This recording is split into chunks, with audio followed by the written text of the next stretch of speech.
the best I can to restrain myself, knowing that I am before ordained church ministers. You know, this question that you asked me about the deep state, what is sometimes not frustrating but amusing about the way we live in our country, the way we play politics, is the incredible level of hypocrisy to which we go and the level of pettiness that we sometimes get to. Because just picture a situation where I am the Minister for Interior, I sit in the National Security Council, and I go out in public and complain about the Inspector General who sits with me in the National Security Council. Am I serious? You know this phrase about there being the deep state. First of all, understand the origin of this. This is language that began mainly from the communist socialist direction that created an impression that the state operated at two levels. The open, formal, known level understood by everybody, but the secret, informal level that is insidious, devilish, that is a dark operation that is intended to do evil and bad for everybody. I ask the question, in a country that doesn't have a single detainee, in a country where a presidential election has been nullified before and the president and all its people have faithfully gone back to the election, you know what has happened with this election? And I said it in another meeting, that after the COVID-19 pandemic, now the new pandemic we are dealing with is the pandemic of lies. Yeah. It's the pandemic of lies. You know, people stand up and they say things that they think make sense. You know, I've been looking at politicians, and fortunately I have the opportunity of having served in cabinet. I know how a budget is drawn, and I know how much money we have in our resources to draw a budget. When a political leader, a national leader tells people, I will put aside 150 billion for market women, I'll put aside 50 billion for boda boda, I'll put aside 100 billion for this. I know how much our budget is and the projected growth of our budget. That time you have not talked about the amount of money that you are taking to counties, you have not talked about transfers for the education sector and so on. Where are you going to get that money to provide that kind of service?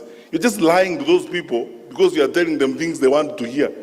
And because they won't ask you questions, you just get along with it. You know, when you keep saying there's deep state, who is that? And the people who are using that phrase and complaining are members of the National Security Council. They hold public offices. They tell you they are powerful people. So who is that? You know, this facade and stories that are being coined and being bandied around, just so that people create excuses and they camouflage around things that don't exist to survive, or create excuses and pathways of lying and carrying the public along with them. I want to ask you as church ministers, I am your son, and as a public servant, we have a country to serve. Let us not be victims of some of these lies that you keep hearing around. But things that just don't make sense even to a fool. How would you tell people? Yeah. How would you stand up? I'm asking you. How, Bishop, how would you stand up in public and tell me, who is that? And then you don't even have the courage enough to take a decision and say, okay, because I don't agree with the Attorney General and all these people, me, I'm not going to be party to you. In the morning, you speak like government. In the afternoon, you speak like opposition. You see, the question, let's be honest. You see, the total annihilation of common sense and betrayal of common sense in the political practice in this country is shocking. When you tell people about there being who is that? What is that deep state? The Inspector General who seated here? We have passed a constitution that requires us, it's in black and white. You know, even me, if I have to give directions to the Inspector General, the law requires that I put it in writing. And since I became Minister for Interior, I told the nation the other day, I've written 2 such letters, one to Boynet and one to him, to provide policy guidance. And even before I send it, I ask the Attorney General, does it pass muster? The Attorney General says, under the law, you can't do this. So, stop here, let us proceed. Now, how can you turn around in a country of the amount of freedom that we have? Nairobi, for your record, Bishop, Nairobi houses the largest number of foreign correspondents and media houses on this continent. I've challenged people, if you don't think there's freedom in Nairobi, go and report from Addis. Yeah. With all this freedom we have, in a country where the president is insulted liberally by everybody, by opposition politicians, how will you tell me that there exists a covert, dark op element of government that is intended to do certain things? When did you last face and scrutinize and excoriate the Minister for Security? I am here to answer questions. Which is this dark side that exists? Where is it?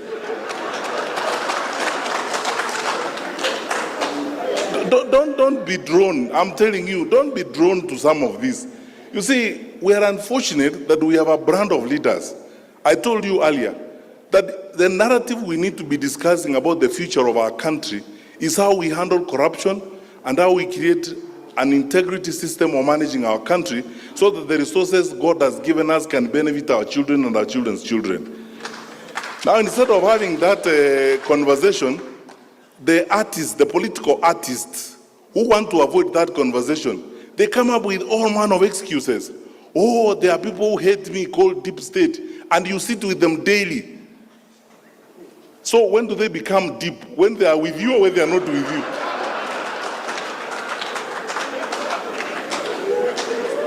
So, look, forget about this.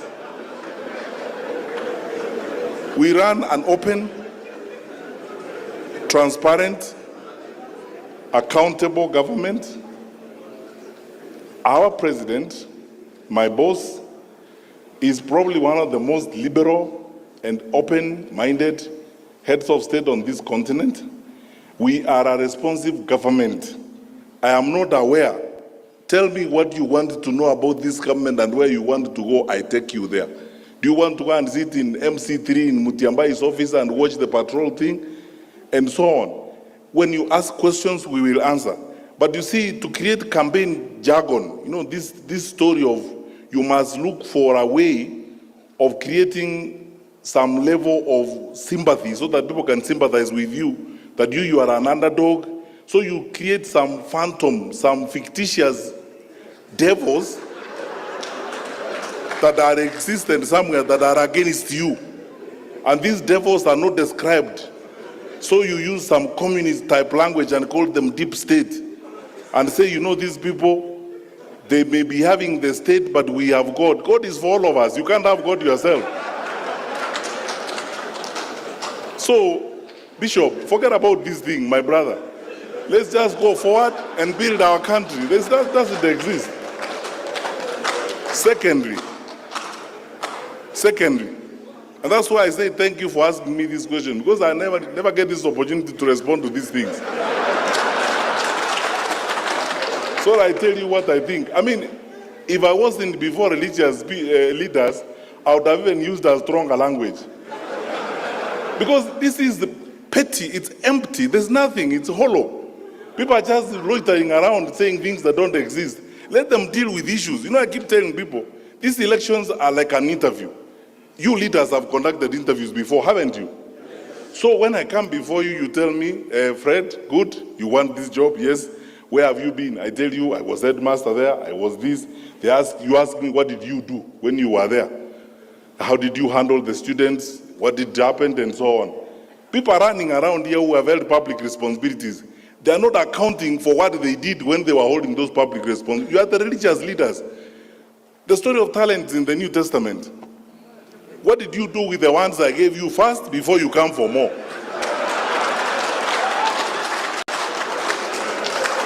Now, yeah. Now they are lying. Yeah. They are moving around and saying, oh, you know me, As you know, please sympathize with me. There's a certain dark group of people called Deep State who hate me. They don't like me. They don't want me to be a leader. They plot evil against me. You drive public money in that state. You eat food bought by that public state that you are condemning. You live in a house of that state. When does it become deep and deeper than you?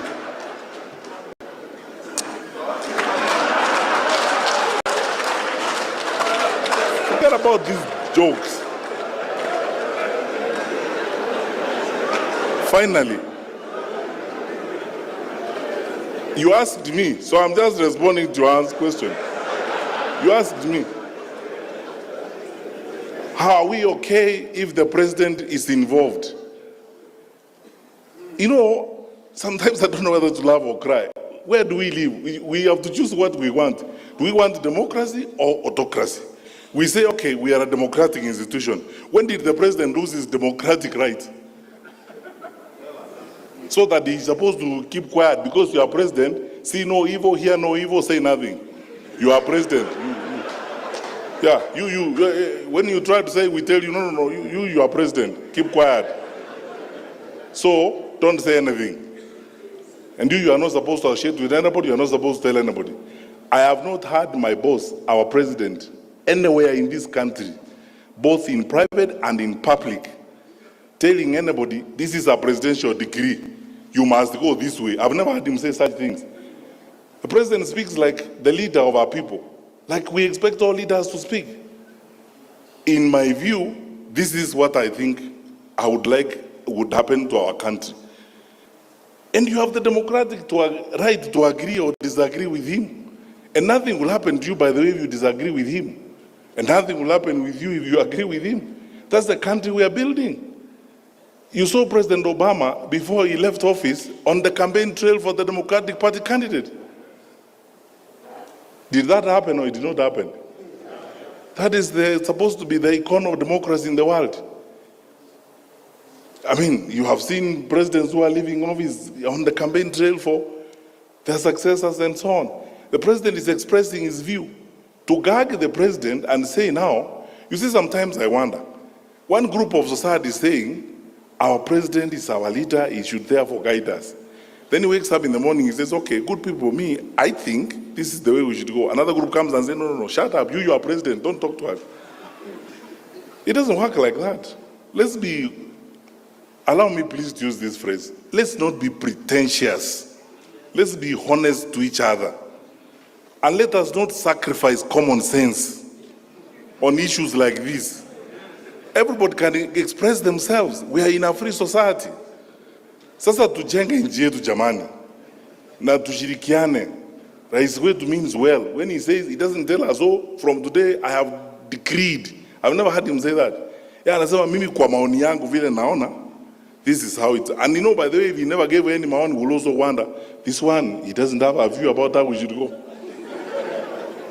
And then now he's carrying the burden of leadership. As a leader, I have led you for 10 years now. I thank God for the opportunity. I've made my contribution. This is where I think I've moved the country to. And in my view, this is how I suggest we proceed.